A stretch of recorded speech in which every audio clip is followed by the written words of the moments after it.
Casamance, vers les mois d'avril. Elle était toujours en petite robe là. Elle commence à faire l'appel, ça commence à gratter. Au bout de 10 minutes, elle était totalement rouge, la pauvre. Alors, un des élèves s'est levé, il est allé voir la table, il a dit « Madame, ils ont mis ici du balagagna ». Elle a été évacuée à l'hôpital. C'était compliqué. Mais le proviseur est venu, tout le staff, les professeurs, et leur premier réflexe, c'était de dire c'est Sonko qui a fait ça. Pour vous dire. Mais heureusement, ce jour-là, j'avais séché le cours de maths pour aller jouer au football.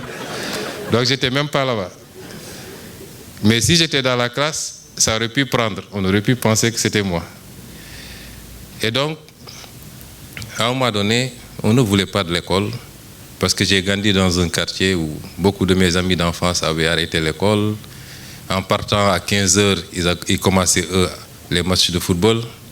En revenant à 18 h, presque c'était les dernières minutes, ainsi de suite. J'avais voulu arrêter les cours. Et mon défunt papa s'était beaucoup battu pour que je continue. Mais comme je dis, à un moment donné, j'étais intenable. Et entre la seconde et la première, il était question que je redouble. Il était question que je redouble pour des questions de discipline et pour une moyenne très juste. Et c'est un professeur qui s'appelle M. Dien Sen. Il fait partie des professeurs que j'aimais martyriser également. Il était notre professeur de sciences naturelles. Je crois que maintenant on dit SVT. Et comme en bon sérère, il avait une diction très lente. Et quand il faisait le cours SVT, papelio, papelio. Donc on aimait bien le taquiner.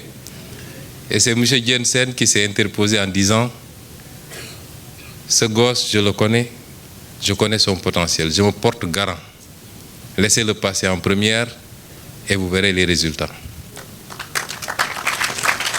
Et il est parti voir mes parents pour leur expliquer.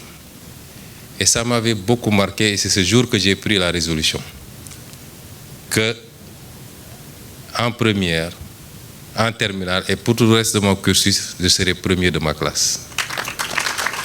Et je l'ai fait par reconnaissance à cet enseignant. J'ai fait beaucoup d'enquêtes et c'est lorsque j'étais en prison qu'on m'a dit qu'il est maintenant à la retraite et qu'il serait vers Kermassar. Je vais m'évertuer à le retrouver. Parce que c'est lui qui a sauvé mon cursus scolaire.